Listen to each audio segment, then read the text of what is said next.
Kalau mau ini password, oh,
ya, pasang ada mobil, mobil suhu. Tadi juga mau apa ya? Dari ini Jonggol. Hah? Dari Jonggol. Oh, Jonggol. Enggak, habis ini baru ke Jonggol. Cuma bohong.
Betul.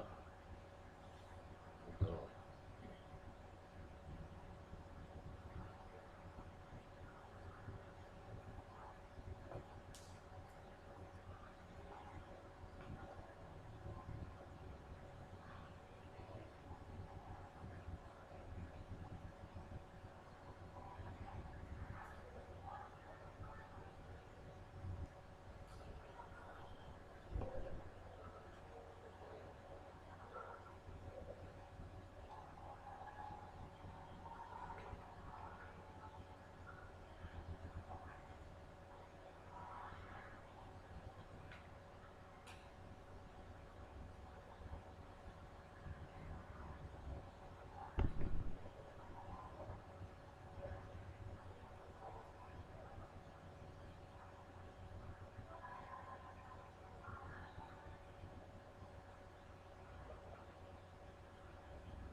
Amin.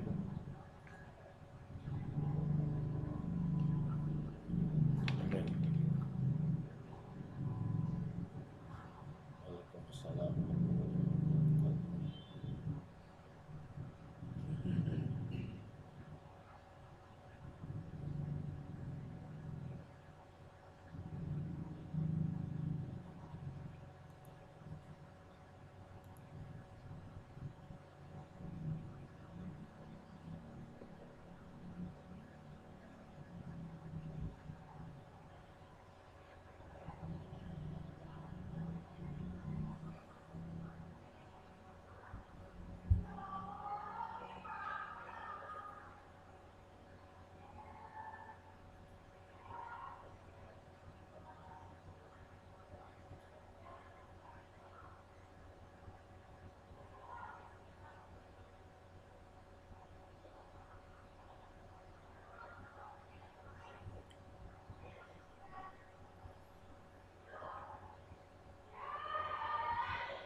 Bismillahirrahmanirrahim.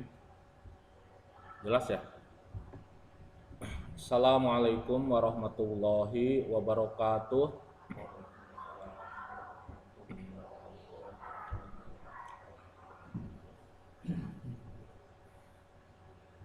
Innal hamdalillah wassalatu wassalamu ala Rasulillah amma ba'du. Puji serta syukur kehadirat Allah Subhanahu wa taala. Shalawat serta salam semoga tercurah untuk baginda Nabi Muhammad sallallahu alaihi wasallam beserta para keluarganya, para sahabatnya, serta para pengikutnya hingga akhir zaman. Yang saya hormati Bapak Ketua Pokjawas Kementerian Agama Kabupaten Bogor yang sudah berkenan hadir dan memberikan motivasi serta arahan kepada kami untuk menjadi lebih baik lagi. saya ucapkan terima kasih atas nasihat-nasihat dan juga petunjuknya. Kemudian yang saya hormati pula para pengurus MGMP PAI Kabupaten Bogor, serta Bapak Ibu guru pendidikan agama Islam yang saya banggakan. Pada kesempatan ini marilah kita sama-sama berdiskusi, kemudian juga belajar bersama dan meningkatkan kompetensi kita sebagai guru pendidikan agama Islam. Tadi sudah diawali oleh Ketua Pokjawas bahwa 3 tugas yang paling penting bagi seorang guru, mulai dari merencanakan, kemudian melaksanakan, dan mengadakan evaluasi serta penilaian. Pelaksanaan yang baik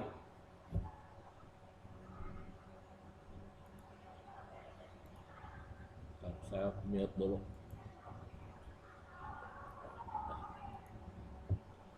Perencanaan yang baik akan menentukan action yang baik pula. Kemudian nanti evaluasi berdampak dan berpengaruh pada evaluasi serta penilaian. Maka hari ini kita berusaha mengerti dan memahami langkah pertama, yaitu perencanaan pembelajaran. Yang saya sampaikan ini berdasarkan pengalaman dan juga kegiatan-kegiatan yang pernah saya ikuti, ya, baik itu di tingkat Kemendikbud, Puskur, Pusat Kurikulum, dan juga di tingkat provinsi dan kabupaten. Alhamdulillah, mudah-mudahan bisa memberi sedikit pencerahan, ya, di mana memang kita semua, terutama pendidikan agama Islam, ya, bahwa tentang kurikulum merdeka ini informasinya sangat sedikit, dan juga akses untuk media digitalnya sendiri sangat sedikit pula, ya. Akses atau sumber yang resmi dari Kementerian Agama memang masih langka, ya, bahkan hampir tidak ada, dan kita mengambil referensinya dari berbagai sumber, berbagai tempat, dan yang tersedia di PMM sendiri jumlahnya sangat sedikit. Nah, maka ini adalah kesempatan untuk kita semua guru PAI untuk mengisi, ya, praktek-praktek yang sudah kita lakukan di kelas yang terkait dengan kurikulum merdeka, terutama bagi mereka yang sudah melaksanakan di sekolah penggerak ataupun melaksanakan secara mandiri. Nah, itu ada kesempatan untuk mengupload, ya, kegiatan-kegiatan ataupun mulai dari perencanaan, pelaksanaan hingga evaluasi dan penilaian di platform Merdeka Mengajar. Kemudian juga bisa diupload di media lainnya, ya, seperti YouTube ataupun blog dan lain sebagainya, sehingga akan memperkaya dan meningkatkan wawasan dari guru-guru PAI yang memang sangat membutuhkan. Bapak Ibu sekalian, kurikulum merdeka ini memang kurikulum yang dinamis, ya, yang terus mengalami perubahan dan juga perbaikan. Info yang terbaru, kemarin hari Rabu saya mendapatkan kabar bahwa CP sendiri, ya, capaian pembelajaran khususnya setelah ada masukan dan juga kritik dari berbagai pihak terkait dengan CP PAI, ya, capaian pembelajaran pendidikan agama Islam. Nah, itu juga CP ini akan diubah, ya, direvisi kembali untuk tahun ini dan disesuaikan dengan masukan dan juga input-input dari berbagai pihak, terutama para praktisi pendidikan atau pelaksana kurikulum itu sendiri, yaitu para guru yang memang ternyata ada hal-hal yang harus dibenahi dan juga diperbaiki kembali. Nah, Bapak Ibu, buku-buku yang sudah beredar sebetulnya itu dibuat, ya, sebelum CP yang terbaru itu ada.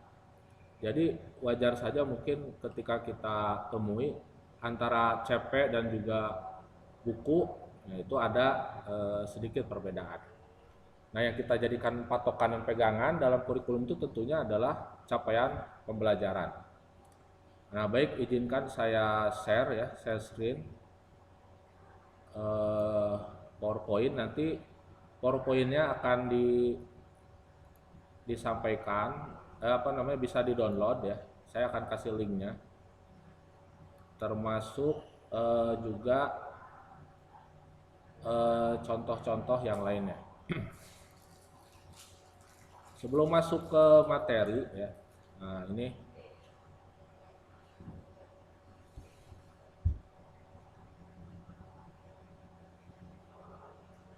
apakah terlihat?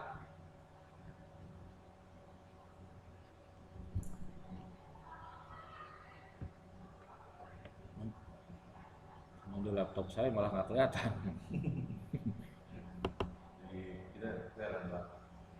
Apakah karena disambung ke InFocus ya? Oh iya tuh, udah Pak, kelihatan Pak, fokus.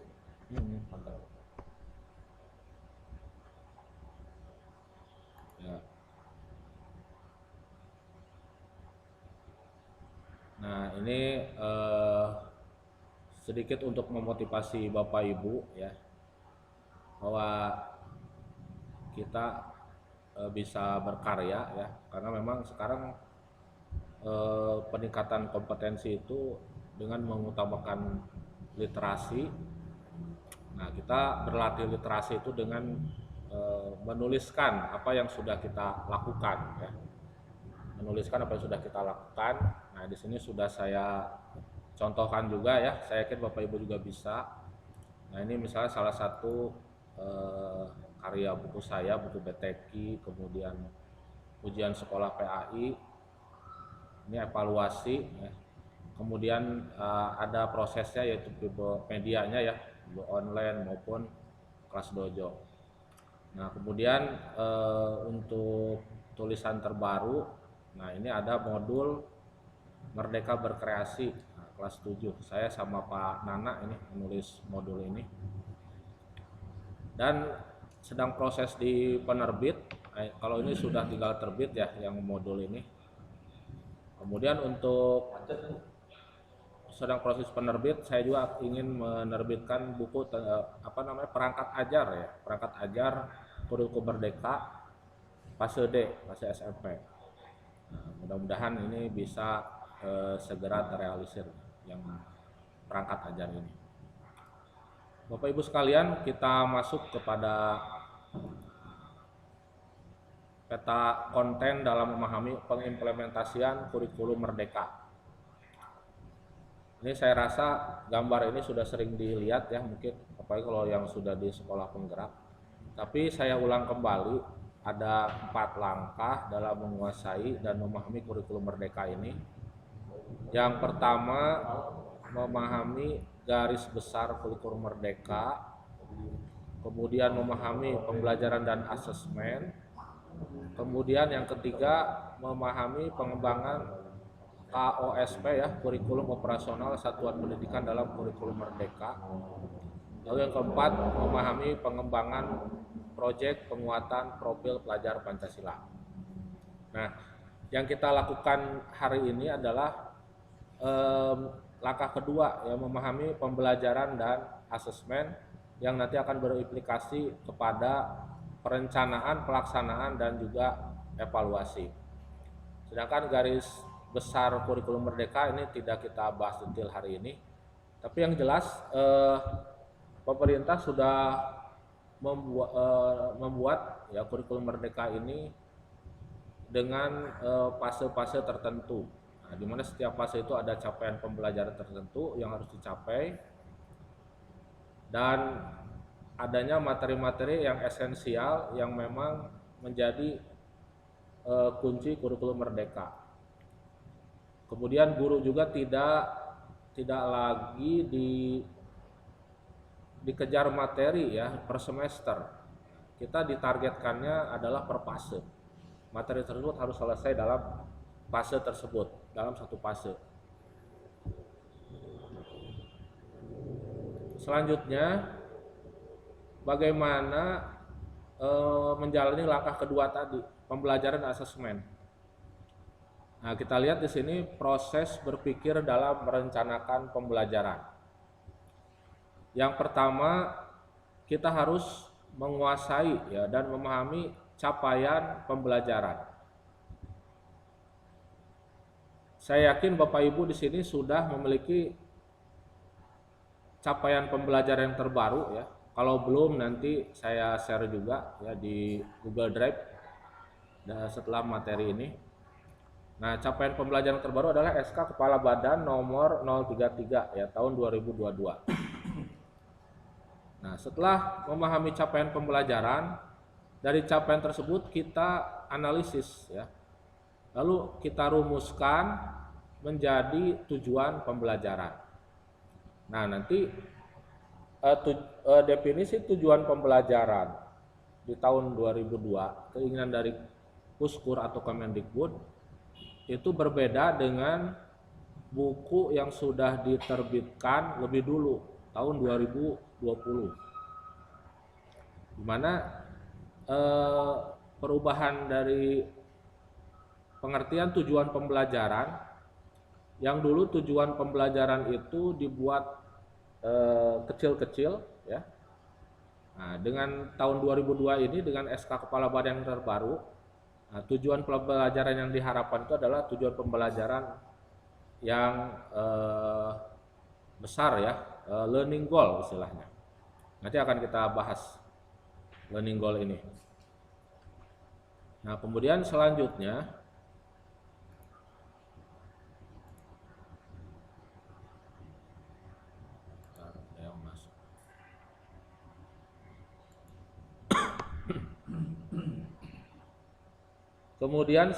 setelah kita rumuskan tujuan pembelajaran,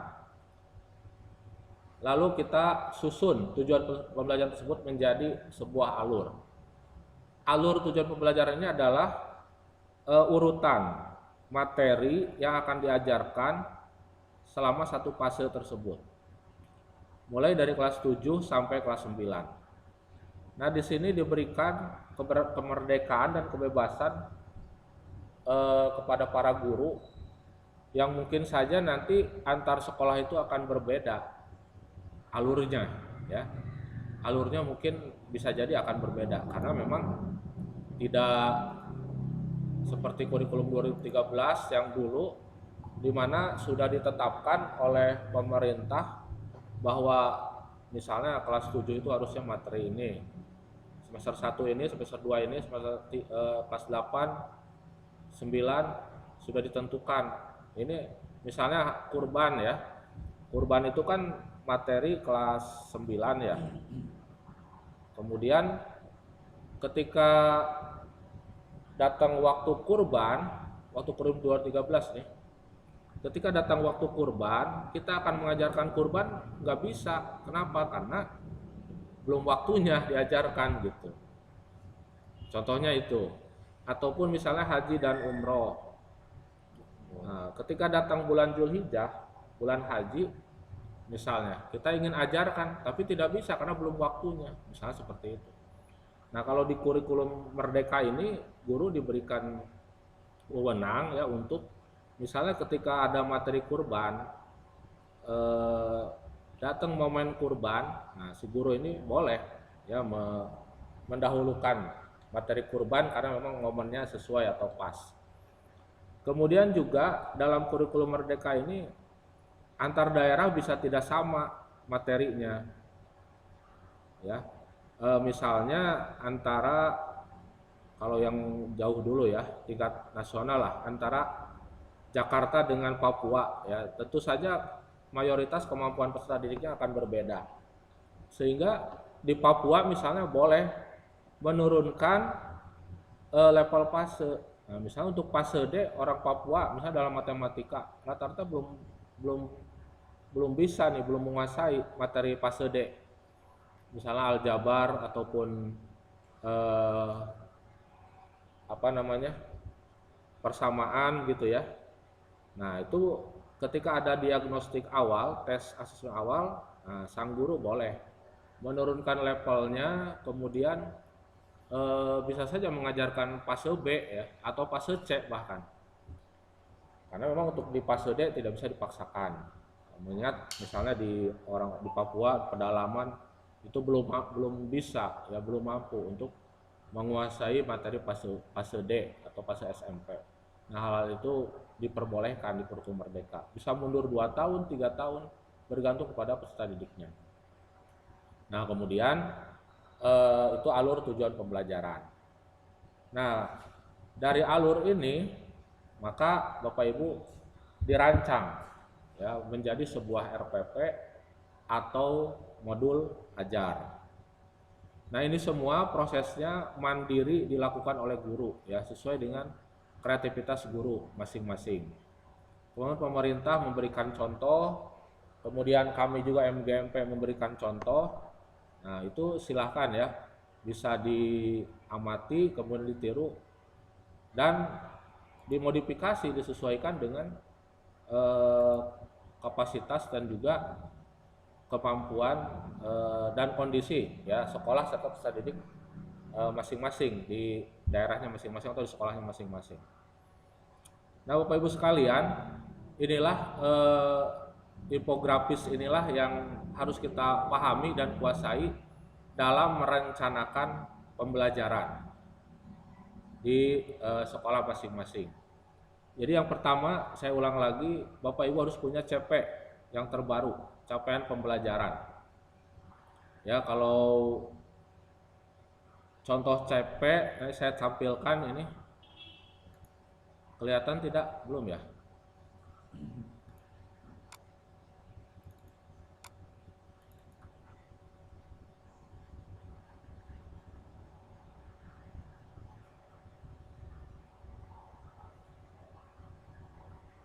Muncul nggak CP? Belum ya?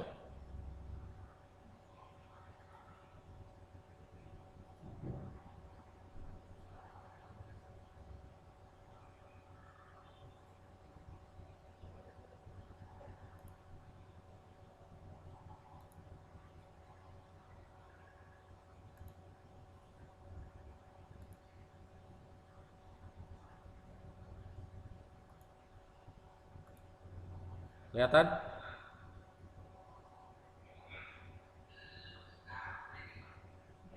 Ada ya? Nah, ini CP-nya saya kopas dari SK Kepala Badan ya. Karena kalau di SK Kepala Badan itu kan masih dalam bentuk apa peraturan begitu ya, ada menimbang dan sebagainya begitu. Nah, ini saya kutip langsung ke PAI-nya. Karena di situ ribuan halaman ya berkumpul semua mata pelajaran dari PAUD sampai SMA SMK. Nah, ini udah saya pilih yang matangnya saja khusus fase D pendidikan agama Islam. Jadi CP ini pertama ada rasional ya. Rasional, kemudian ini betul landasan teorinya lah. Kemudian boleh nanti Bapak Ibu baca rasional ini supaya paham pendidikan agama Islam yang diinginkan di kurikulum merdeka itu seperti apa. Sehingga jangan sampai nanti kita mengambil kesimpulan yang salah tentang kurikulum merdeka ini. Ya, seperti itu. Karena Kementerian Agama itu ya khusus untuk PAI, bahkan madrasah pun itu kecenderungannya menjadi makmum ya, yang jadi imamnya adalah Kemendikbud. Jadi apapun yang dilakukan Kemendikbud, nah, kita ikuti, kita sabut lah gitu. Nah, di sini rasionalnya, kemudian ada tujuan mata pelajaran PAI ya. Kemudian dia di sini memberikan bimbingan kepada peserta didik agar mantap spiritual, berakhlak mulia, selalu menjadikan kasih sayang dan sikap toleran sebagai landasan dalam hidupnya gitu ya, dan seterusnya.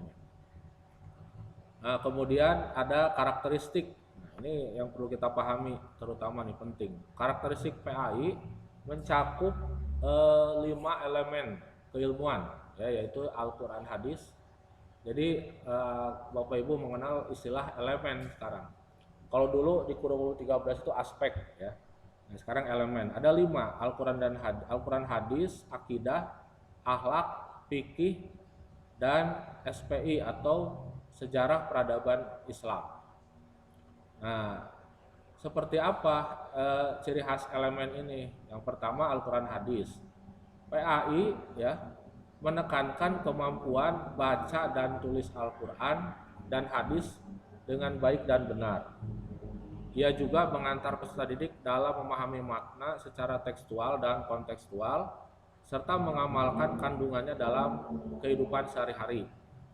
Pendidikan agama Islam dan budi pekerti juga menekankan cinta dan penghargaan tinggi kepada Al-Quran dan hadis Nabi sebagai pedoman hidup utama seorang Muslim, dan seterusnya, ya. Nah, ini nanti bisa dibaca. Karena yang saya garis bawahi ini adalah bahwa PAI itu dalam elemen Al-Quran dan hadis identik dengan kemampuan membaca dan menulis Al-Quran dengan baik dan benar, ya. Nah, ini yang perlu kita waspadai, ya, karena berdasarkan pengalaman saya pribadi, ketika anak atau peserta didik masuk ke SMP kelas 7 lalu dites membaca Al-Quran, ya, ternyata masih banyak yang yang memerlukan bimbingan dalam membaca Al-Quran itu, ya, baik itu dari sisi makhrajnya, kemudian tajwidnya.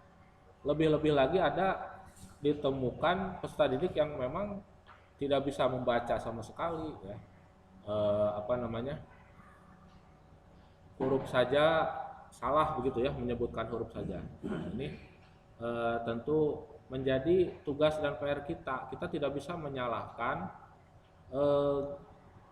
jenjang yang lebih bawah dari kita, ya. Misalnya iya mah gara-gara di SD tah ya diajarkan, ya. Tidak bisa, ya.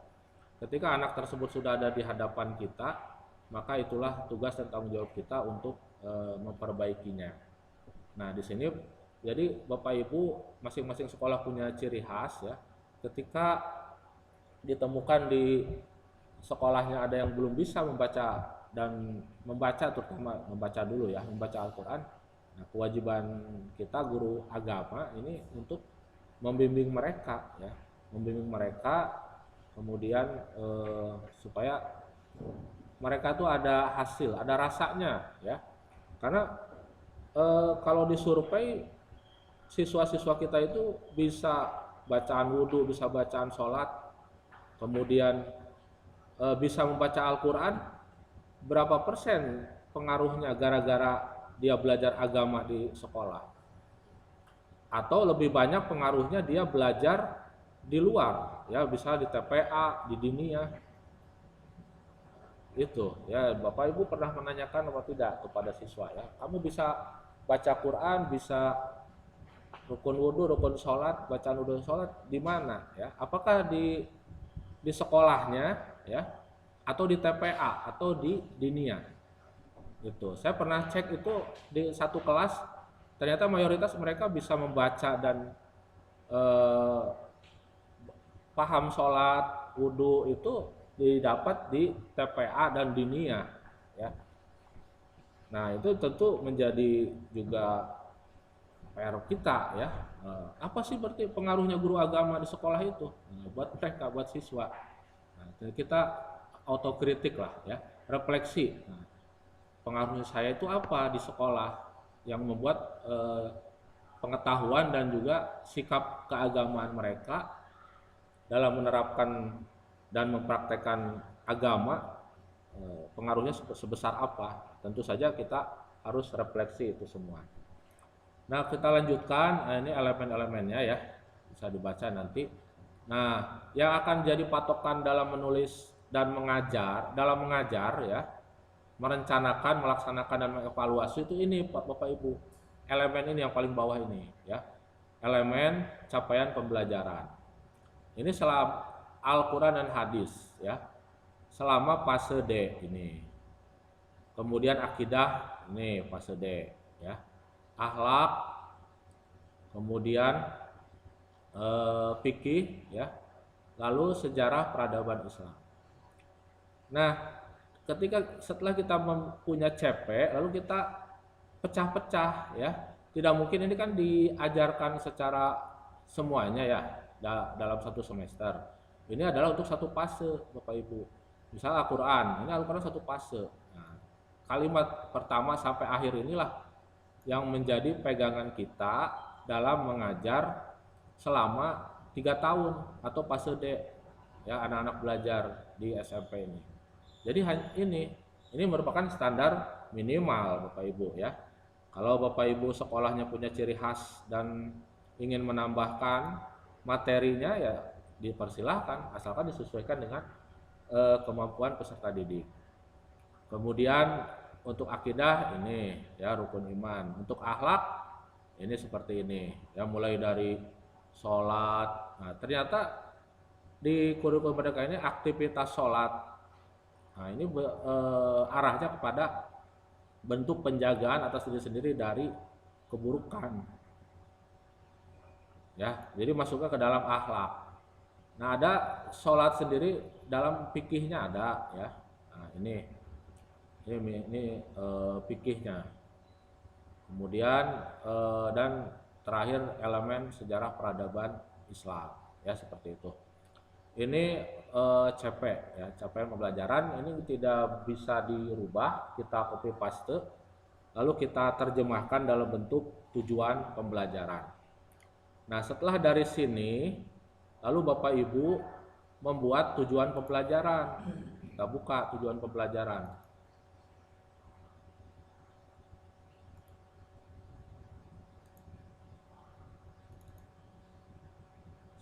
Sudah terlihat ATP-nya?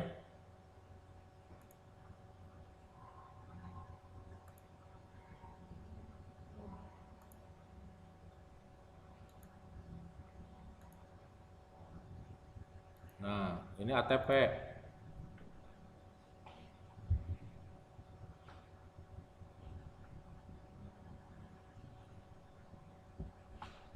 Dah muncul. Nah, dari CP tadi ya, yang file tadi tuh, file Word tadi CP kan, yang saya ambil dari SK Kepala Badan. Lalu Bapak Ibu membuat alur tujuan pembelajaran. Nah, alur tujuan pembelajaran terbaru itu hanya ini, seperti ini, singkat. Dan ini belum tersosialisasi baik itu ke pengawas maupun juga ke para narasumber gitu ya. Ini saya langsung dapat ketika ada penulisan ATP dan modul ajar di pusat kurikulum. Nah, nanti kedepannya ATP ini seperti ini bentuknya ya. Ketika saya sampaikan ke pengawas pun, karena pengawas belum mendapatkan materinya ya, jadi mungkin disangkanya saya tidak bersanad lah gitu ya. Jadi mereka pun baru tahu gitu ya. Nah, ini dari pusat kurikulum formatnya seperti ini ya. Jadi tidak untuk membuat ribet guru lah intinya mah ya. Kita bukan petugas administratif. Nah, jadi bukan hanya kita bergelut administrasi saja, tapi kan setelah perencanaan administrasi kita laksanakan dan juga kita evaluasi. Nah, ini contohnya seperti ini. Kalau capaian pembelajaran itu dari file yang tadi ya, dari SK Kepala Badan, ini saya copy paste masukkan ke sini. Nah, kemudian untuk tujuan pembelajaran kalimat ini kita pisahkan ya. Kenapa ada berapa ini? Ada 4 tujuan pembelajaran. Nah, ini dari mana? Yang pertama ini dari kalimat yang pertama ini nih. Jadi tidak perlu lagi menggunakan peserta didik, langsung kepada konten dan kompetensi ya. Jadi tujuan pembelajaran itu syaratnya ada 2, ada kompetensi, ada konten. Mana kompetensinya? Kompetensinya itu berupa KKO, yaitu memahami ini ya. Nah, ini dari sini, dari CP dulu ya. Ini memahami adalah kompetensi. Kemudian kontennya konten itu materi ya, materi yang akan kita ajarkan ini. Nah, ya. Jadi Bapak Ibu nanti tidak usah bingung lagi mana konten, mana materi. Saya ulang, mana kompetensi, mana konten ya. Ini kompetensi, KKO memahami, mana lagi kompetensi. Nah, ini kan bisa titik ya, satu kalimat. Ini memahami, kompetensi juga. Mana lagi? Menjelaskan, ini kompetensi. Ya, menjelaskan pemahaman, kompetensi. Kemudian memahami, kompetensi juga, ya, dan seterusnya. Kontennya yang mana? Konten itu yang pertama definisi Al-Quran dan hadis dan posisinya sebagai sumber ajaran agama Islam. Ini konten pertama, elemen Quran. Konten kedua, ini pentingnya pelestarian alam dan lingkungan, ya, yang sebagai bagian tidak terpisahkan dari ajaran Islam. Konten kedua. Konten ketiga, memahami sikap moderat nih. Konten ketiga, sikap moderat dalam beragama. Konten keempat, tingginya semangat keilmuan beberapa intelektual besar Islam. Nah, jadi ada 4 konten dalam elemen Al-Quran. Maka saya buat tujuan pembelajaran juga hanya 4. Ya, memahami definisi Al-Quran dan seterusnya, memahami pentingnya pelestarian alam dan lingkungan dan seterusnya, memahami sikap moderat dalam beragama dan seterusnya, memahami semangat keilmuan beberapa intelektual besar Islam. Nah, 4 TP inilah ya yang nanti akan jadi materi ajar, yang akan saya ajarkan, yang akan dipelajari oleh siswa selama fase D untuk elemen Al-Quran dan hadis.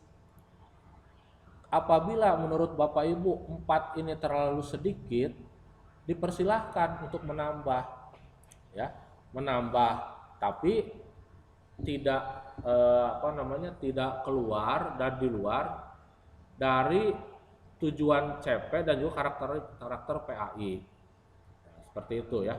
Kalau misalnya Bapak Ibu ingin menambahkan materi khusus ya tentang baca Al-Quran, menurut saya sih boleh saja ya, silahkan.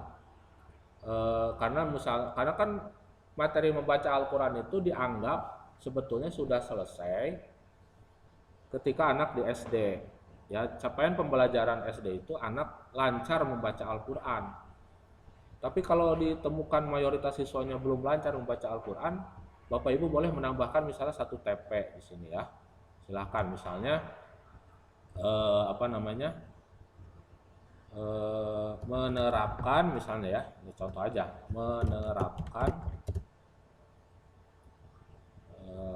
menerapkan hukum ya, bacaan tajwid gitu kan, boleh menerapkan hukum bacaan tajwid. Nah, berarti kan ini banyak nanti ya, bisa nanti dipilah-pilah seperti itu, boleh. Enggak pun enggak apa-apa, misalnya tajwidnya mau disisipkan aja di tujuan pembelajaran yang sudah ada, silakan ya, seperti itu. Nah, kemudian ini 4 ya, ini minimalis ya, berdasarkan CP yang tertulis saja. Kalau Bapak Ibu mau menambahkan silahkan. Kemudian kita lihat yang elemen akidah, itu bunyi CP-nya seperti ini, mendalami 6 rukun iman. Lalu saya buat menjadi 6 TP ya, saya pecah-pecah per rukun iman, iman pada Allah, malaikat dan seterusnya. Nah, ini akan saya ajarkan di fase D. Seperti itu ya, SMP. Jadi rukun iman pertama sampai ke 6, sampai kelas 9 akan saya ajarkan. Ada 6 materi berarti ya. Kemudian akhlak. Nah, sama akhlak juga caranya tadi ya. Setelah dilihat kalimat-kalimatnya, saya simpulkan CP ini ada 4 ya, 4 konten. Yang satu pertama, mendalami peran aktivitas sholat sebagai bentuk penjagaan atas diri sendiri dari keburukan. Yang kedua tentang tabayun ya. Lalu yang ketiga toleransi. Yang keempat seni dalam Islam. ini yang saya baca dan saya terjemahkan bahasa CP ini ke dalam TP atau tujuan pembelajaran ada 4 materi. Ya, ini 4 materi ini yang mau diajarkan di kelas 9. Oh, saya 4 ini terlalu sedikit, mau saya tambahkan. Nah, silakan saja boleh ya. Nah, boleh. Dengan melihat kondisi dan keadaan peserta didik. Mau saya kurangi, nah dikurangi mah jangan ya. Ini udah minimalis ya. Ini udah minimalis. Dikurangi jangan. Kemudian untuk fikih kita lihat. Nah, di sini menerapkan setelah dibahas dan dibaca, saya simpulkan ada 1, 2, 3, 4, 5 ya, 5 materi fikih, yaitu materi sujud dan ibadah sholat, kemudian muamalah dan riba, ruqsah, kemudian mazhab fikih dan ibadah kurban. Kemana haji dan umroh? Hilang dari fase D, balik ada di SD. Nah katanya sih gosip, nggak tahu ya gosip. Gosipnya mau dibalikin lagi ke fase D nanti kalau CP yang baru gitu, karena anak SD belum nggak masuk akal atau mungkin ya nggak sesuai logika kalau harus haji dan umroh itu. Tapi ya nanti lihat CP terbaru. Nah ini memahami ketentuan ibadah kurban. Dulu ibadah kurban juga masuk ke SD ya, CP-nya diperbaiki kembali ke SMP atau ke fase D. Nah ini fase D materi fikih. Zakat juga ya. Zakat tidak ada di materi kelas fase D ini. Adanya di SD ya, seperti itu. Tapi kalau Bapak Ibu ingin ternyata anak-anak belum paham zakat, belum paham haji misalnya, boleh menambahkan di sini ya. Salah satu tujuan pembelajarannya haji dan umroh misalnya atau zakat, silakan saja. Kemudian SPI sejarah peradaban Islam. Nah ini sama ya. Ini juga yang minimalis. Nah, setelah diteliti CP-nya, lalu diterjemahkanlah TP-nya. Saya buat ada 1, 2, 3, 4, 5, 6 ya. Yaitu Bani Umayyah di Damaskus, kemudian Bani Umayyah di Andalusia, Bani Abbasiyah di Baghdad, kemudian ilmuwan Muslim Bani Abbasiyah, lalu Turki Utsmani, dan nanti terakhir dinasti Safawi dan dinasti Mughal. Nah setelah TP ini dibuat, ya ini kan TP, kemudian dialurkan, diatur, ya mana yang mau ditaruh di kelas 7, mana yang mau ditaruh kelas 8 dan kelas 9 dalam bentuk alur ini. Lalu saya atur nih, masukkan ke kolom alur-alur TP ini, ya ada 25 tujuan pembelajaran, lalu dialurkan, diurutkan ya dari nomor 1 sampai 25. Nah, inilah urutan yang nanti akan diajarkan di fase D ya, dan mulai dari nomor 1 dulu, nomor 2 dan seterusnya begitu. Sampai nanti kelas 9. Nah, kemudian setelah ini kita buat pemetaan materinya ya per kelas. Nah, tiap kelas akan beda-beda, tiap sekolah akan beda-beda. Tidak harus sama ya dengan MGM, dengan saya atau dengan MGMP. Nah, misalnya kita buka lagi file yang lain, yaitu pemetaan ya. Kita lihat pemetaannya.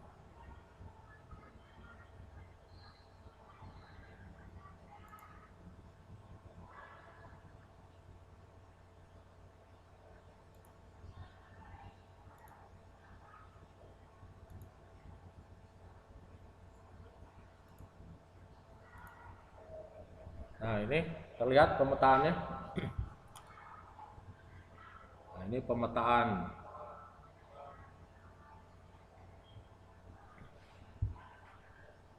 Ini bukan patokan ya. saya tidak menganjurkan mengikuti saya, tapi ini hanya contoh saja.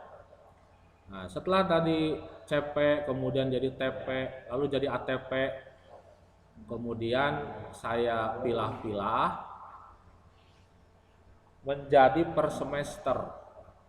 Ini juga bergantung kepada kondisi siswa dan sekolah ya. Semester kelas 7 semester ganjil ya tidak harus 5 materi. Kalau memang anaknya pada belum bisa baca Quran, wah nggak cukup waktunya, paling saya 3 materi karena satu semester ini saya mau memperbaiki bacaan Quran anak-anak. Boleh saja, berarti di pemetaannya cukup nanti 3 materi, kemudian nomor 4 dan 5-nya nanti di semester genap begitu ya. Kemudian nanti nomor 9 misalnya nggak keburu, nanti dipindahkan ke kelas 8. Nah, begitu seterusnya. Jadi sekarang itu tidak kaku ya untuk penyampaian materi. Ini contoh saja. Ini kan perencanaan ya. Nanti pada saatnya ternyata waktu tidak keburu karena memang kita di semester kelas 7 semester ganjil ini banyak memperbaiki bacaan anak-anak, bacaan Quran anak-anak, ya berarti yang belum selesai di semester ganjil, misalnya kita udah merencanakan 5 materi, ternyata hanya sampai 3 karena waktunya habis untuk memperbaiki bacaan dan memperbaiki tajwid anak-anak, serta memperbaiki bacaan sholat anak-anak misalnya, atau bacaan wudhu dan juga aktivitas wudhu anak-anak. 4 dan 5 tidak tersampaikan misalnya. Nah, berarti nanti 4 dan 5 ini kita sampaikannya di kelas 7 semester genap. 4, 5, 6 sampai 7 misalnya ya. Karena udah habis waktunya. Maka yang 8, 9 ini kita masukkan ke kelas 8. Selanjutnya seperti itu ya. Jadi jangan disamakan dengan kurikulum 13. Masih banyak guru yang menyamakan kurikulum 13 dalam melaksanakan kurikulum merdeka ini, sehingga tidak ada rasa dan tidak ada bedanya. Sama saja dikejar-kejar materi ya. Akhirnya anak nilainya dikatrol, kemudian ditembak dan dipaksakan ya untuk menyelesaikan, misalnya semester 1 5 materi harus selesai begitu. Padahal maunya Mas Menteri itu tidak seperti itu kurikulum merdeka ini. Nah, tetap kita rencanakan, kemudian kita refleksi dan seterusnya. Nah, ini kelas 7 ya, 9 materi. Lalu kelas 8 10, 11, 12, 13, 14. Lalu semester genapnya 15, 16, 17, 18. Ini semester 8, kelas 8 sampai semester genap. Kemudian kelas 9, nah ini ganjil ada 1, 2, 3, 4, 5 materi. Lalu kelas 9 semester genap ini saya buat hanya 2 materi. Karena memang sudah habis ya, sisa terakhir. Beriman Qadar dan juga penerapan akhlak mulia dari dinasti Sapawi dan dinasti Mughal. Nah, ini contoh ya pemetaan materi yang didapat dari CP, TP, ATP dan berujung ke pemetaan materi ini. Nah, setelah ketemu pemetaan materi ini, baru kita buat satu-satu modul ajarnya ya. Modul ajar Quran hadis, modul ajar beriman pada Allah, modul Asmaul Husna, modul ajar peran aktivitas sholat dan seterusnya. Nah, kalau ini 5 udah selesai semester ganjil, kita masuk semester genap sekarang. Rencananya ada 4 misalnya ya. Berarti 4 modul ajar yang kita buat untuk pembelajaran. Sampai waktu dan sebagainya juga kita rencanakan. Ketika semester genap ini sudah misalnya dipastikan anak udah bisa membaca Quran, bacaan sholatnya udah benar. Nah, kita udah enak itu, tinggal gas aja ya. Berarti dasar dan pengetahuan mereka yang harus dikuasai, hal-hal yang pokok dan wajib sudah bisa dikuasai oleh mereka. Jadi tinggal kita mengejar materi yang tertinggal di semester genap dan seterusnya. Nah, inilah pemetaan materi. Ya, jadi alurnya saya ulang, dari CP dibuat tujuan pembelajaran, kemudian dibuat alur tujuan pembelajaran, lalu alur tujuan pembelajaran dibuat pemetaan materi ya, dari kelas 7 sampai kelas 9. Kemudian selanjutnya dibuatlah modul ajar. Nah, seperti itu yang untuk sesi pertama ini ya disampaikan.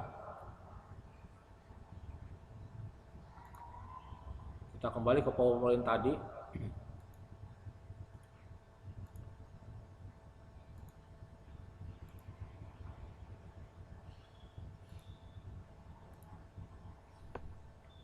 Ya, ini ya.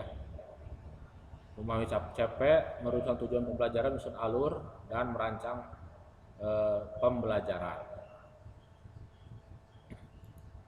Nah, ini rincian perangkat ajar yang ideal ya. Yang ideal seperti ini. Ada CP, kemudian analisis CP, TP dan ATP, silabus ya. Silabus boleh ya.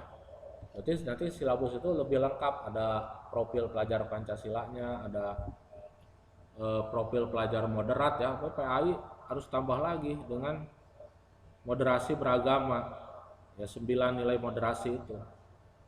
Jadi di silabus itu dijabar, diuraikannya, termasuk juga indikator ya, indikator. Kemudian pemetaan, program tahunan, analisis alokasi waktu, program semester, KKTP ya, pengganti KKM. KKTP itu kriteria ketercapaian tujuan pembelajaran.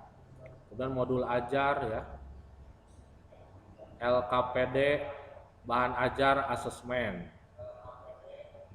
Ini rincian perangkat ajar yang idealnya seperti itu. Oke, sebelum masuk ke pembahasan modul ajar, ada tanggapan dan komentar mungkin dari Bapak Ibu, silahkan, kita terbuka ya.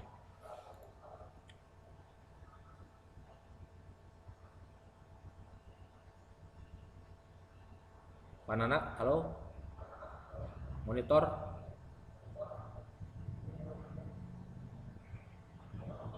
Ya. Oh, jadi kita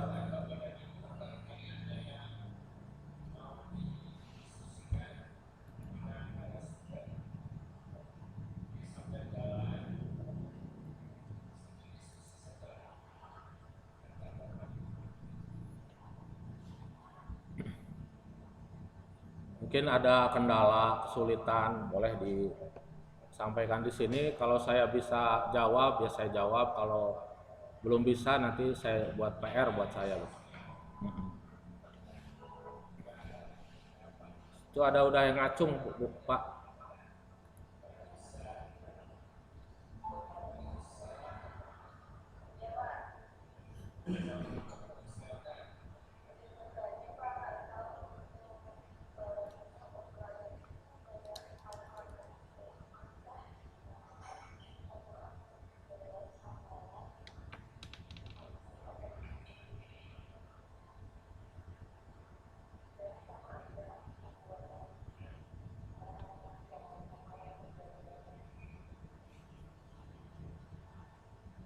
Ya. Udah, Bu? Ya. Ya. Jadi kalau menurut saya kan kurikulum mereka ini diserahkan kepada guru ya untuk pemetaannya, kemudian alur tujuan pembelajarannya dan seterusnya. Jadi kalau Ibu memang nyamannya itu dipisah ya dipersilahkan gitu. Materi Al-Qur'an tersendiri, kemudian ada kan kalau kita hanya mengacu hadis yang ada dalam buku teks Kemendikbud misalnya, itu kan terlalu sedikit. Bagi sekolah yang memang sumber daya gurunya bagus, kemudian lengkap referensinya, dan juga ada visi misi dari sekolah tersebut misalnya untuk memperdalam dan menguasai Al-Quran dan hadis, nah, itu sangat bagus, Bu. Jadi tidak menyalahi. boleh saja. Mungkin itu jawaban saya, Bu. Iya. Dari Al Imam ya, Ibu ya? SMP Al Imam ya? Bukan? Oh iya, Al Imam kan bagus tuh, banyak ininya. Hafalan hadisnya.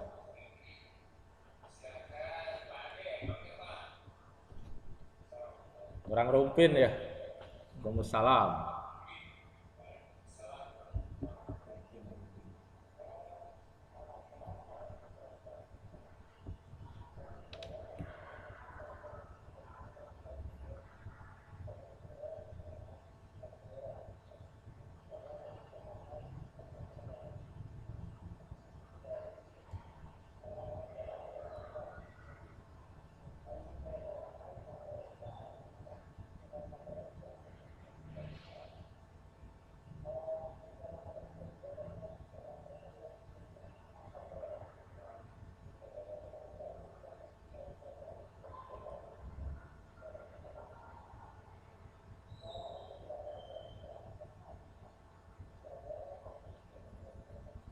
Waalaikumsalam warahmatullahi wabarakatuh. Ya baik, pertanyaan yang bagus ya. Memang dari sisi dasar ya penentuan kurikulum tingkat satuan pendidikan, kalau dalam kurikulum merdeka disebut KWSP ya, kurikulum operasional satuan pendidikan. Dari sejak kurikulum 13 juga sudah dimulai ya adanya perbedaan gitu. Tidak harus sama. Jangankan antar daerah, antar kabupaten saja bisa tidak sama sesuai dengan karakteristik dan juga ciri khas sekolah tersebut. Betul itu. Nah, yang saya maksudkan dari kalimat yang tadi di awal adalah berkaitan dengan materinya Pak Ade.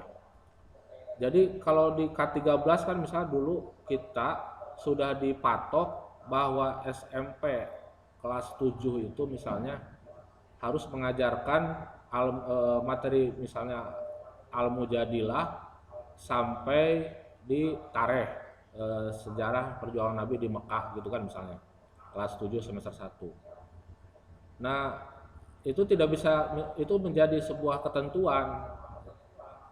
Ketika misalnya di Papua boro-boro ke membaca Al-Quran misalnya ya, ternyata kemampuan siswanya hampir satu kelas itu misalnya tidak bisa membaca Al-Quran.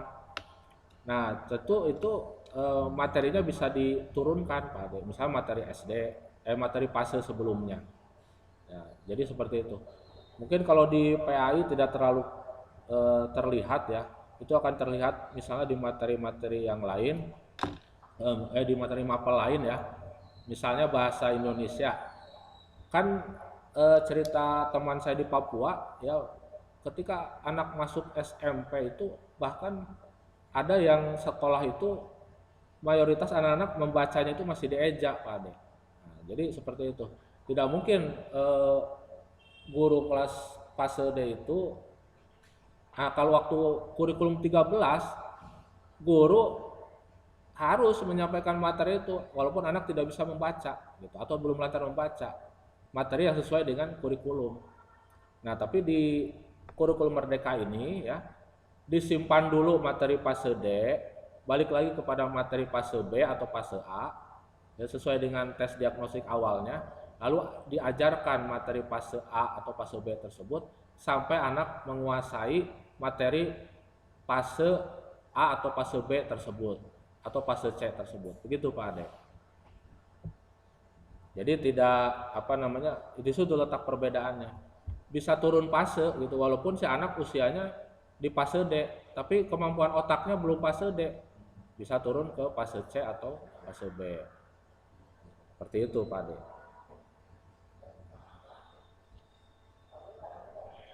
Mohon sami-sami ya.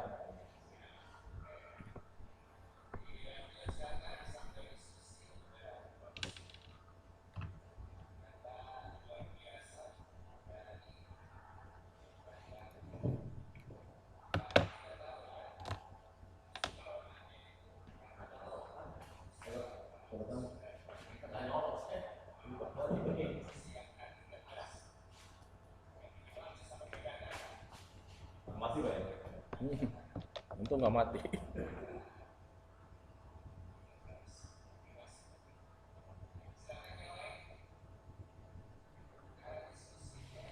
Pak Warsim.